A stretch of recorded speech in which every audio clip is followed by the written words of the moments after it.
मान्छेहरूले हेर्ने दृष्टि चाहिँ यसको सन्तान छैन, बाहिर अब उहाँहरूले राम्रो बोले पनि भित्र चाहिँ अर्कै दृष्टिले हेर्नुहुन्थ्यो। अनि त्यही पनि म एकदम डिप्रेसनमै जानै लागेको थिएँ। यहाँ डक्टरहरूसँग आइसकेपछि उहाँहरूले मलाई धेरै हौसला दिनुभयो। अब हामी यहाँ आउँदाखेरि हामी एकदमै रुएरै आएको हो।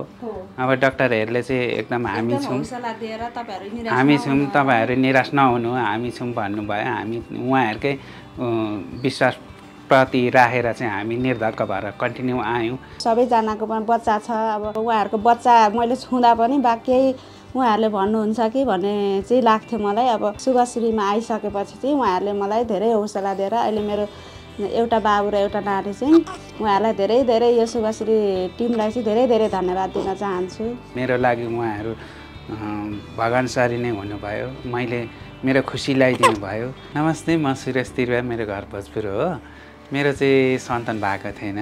अब यो सन्तान नहुँदाखेरि म धेरै भौतारिएको थिएँ। फेसबुक मार्फत शुभश्री आइभीएफ मैले पत्तो लगाएँ। नआतिनु, राम्रोसँग उपचार गरेपछि हुन्छ भन्नुभयो।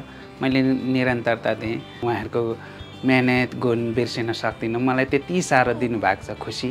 हृदयदेखि नै धेरै धेरै धन्यवाद दिन चाहन्छु शुभश्री टिमलाई। मलाई चाहिँ बच्चा भएन, अब के गर्ने कसो गर्ने। अब मान्छेहरूले हेर्ने दृष्टि अब सबैजनाको पनि बच्चा छ। अब आफ्नो दिदीबहिनी अनि अब घर परिवारमा पनि बच्चा, त्यसले चाहिँ मलाई एकदमै नराम्रो बनाउँछ। अनि मलाई चाहिँ खुसी बनाइदिनु भएको छ। हजुरलाई पनि खुसी दिनुहुन्छ भन्ने मैले आशावाद लिएको छु। यो त रोग होइन नि, यो त हाम्रो उपचार हो, हाम्रो सन्तानको लागि हो। बाँचिन्जेलले म बिर्सिनु छैन। मलाई खुसी दिनुभएको छ। निसन्तान लुकाउने कुरा होइन, उहाँहरू खुलेर आउनुहोस्। उहाँहरूले निरन्तरको प्रयासपछि चाहिँ बच्चा हुन्छ। यो निसन्तान हुने चाहिँ अब मेरो बच्चा भएन, त्यस्तो भएर चाहिँ नबस्नु होला।